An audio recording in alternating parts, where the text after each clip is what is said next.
so much like your mother. In Darkest Hour, Wake Thy Power, the theme of generational trauma, particularly surrounding motherhood and power, takes center stage as the episode delves into Agatha Harkness's dark past. Haunted by the betrayal of her own mother during the Salem witch trials, Agatha's journey of survival is marked by pain and betrayal. The episode explores the destructive cycle of power passed down through generations, manifesting in both literal and emotional forms. As Agatha confronts her demons, her tragic history intertwines with the fates of those around her, creating a chilling exploration of inheritance, trauma, and the darker side of motherhood. So let's dive deeper into the episode, but before we jump into the exploration, don't forget to hit that subscribe button so you never miss out on future videos. Thank you. Let's begin.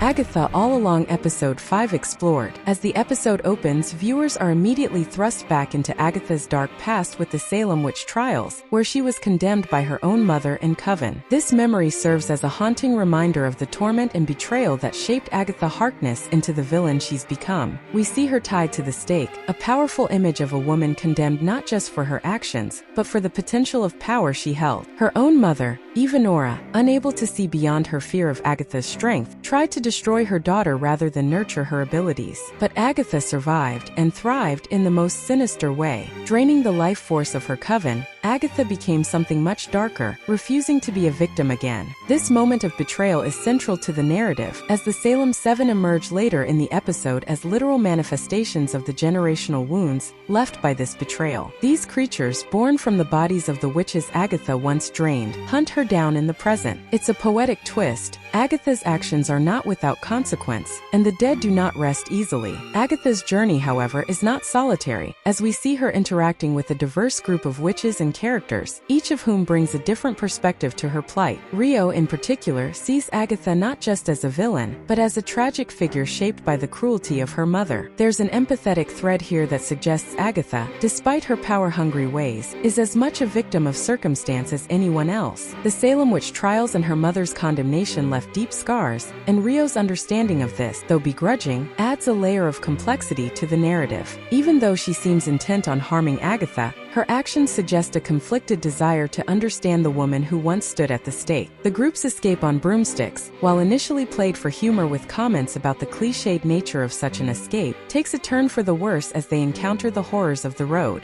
The Salem 7's pursuit feels like an inescapable force, tied not only to Agatha's past but to the broader theme of generational trauma. The broomsticks, symbols of female domesticity according to Lilia, carry the witches into a blood-red sky, a visual cue that all is not well. Even the thrill of flight is short-lived as they plummet back down, crashing into the gaping mouth of one of the Salem 7, an image that invokes primal fear and disgust. The trial that unfolds in the candlelit cabin, where the characters are forced to face Agatha's demons, shifts the tone entirely. It's no longer about mere survival, but about confronting the deep, unresolved traumas that Agatha carries. Dressed in 1980s pajamas, the witches are transported to a sleepover scene that seems lighthearted on the surface, but quickly devolves into something far more sinister. The Ouija board session isn't just a game, it's a reckoning. Agatha's pretense of being possessed by Mrs. Hart offers a brief comedic respite, but the laughter is short-lived as her mother's spirit, filled with rage and bitterness, bursts through the veil of the afterlife. e05's accusations, that Agatha was born evil, that she should have killed her daughter at birth, are brutal, and they cut deeply. This is not just a mother-daughter conflict, it's the ultimate expression of a mother's rejection. e05 views her daughter not as a person, but as a curse, an abomination that should never have existed. This is where the episode's theme of motherhood truly crystallizes. Whereas other characters like Alice's mother sought to protect their children, even at great personal cost, e05 sees destruction as the only option. Agatha's pain is palpable, but so too is the darkness that she can't seem to escape. In a heartbreaking moment, Alice, a figure of light and warmth in the group, attempts to intervene, to stop Agatha's inevitable descent into further evil. But her attempt is futile. Agatha's instinct to survive, or perhaps the deeper, darker forces at play within her, take over. Alice's life is drained before the horrified eyes of the others, a victim of a cycle of violence that seems impossible to break. As the episode rushes toward its conclusion, the emotional fallout is swift and brutal. Teen's discovery of Agatha's son, Nicholas Scratch, adds a new layer to the trial, but the resolution feels far from satisfying. Though Agatha regains her powers, the question of whether she's been punished or merely strengthened remains remains unanswered. Her amusement at Teen's anger, and her chilling comparison of him to his mother, cuts to the core of the show's exploration of inheritance and power. Are witches, as Teen suggests, destined to kill and betray to survive? Or is there another path? The final moments, with Teen's transformation and the horrifying betrayal of his companions, leave the viewer with a sense of dread. His descent into something colder, darker, mirrors Agatha's own journey. The quicksand that consumes Agatha and then her companions feels symbolic of the inescapable nature of their fates. As the camera pulls back to reveal Teen in his new dark regalia, a crown that evokes his connection to Scarlet Witch Billy Kaplan, also known as Wiccan, is one of Wanda Maximoff's twin sons, and he is no more imaginary. The episode leaves us wondering how much of his fate was written in the stars and how much of it he chose. That's a wrap. What did you think of this video? Let me know in the comments below. Don't forget to hit that like button and subscribe to stay updated. See you in the next one.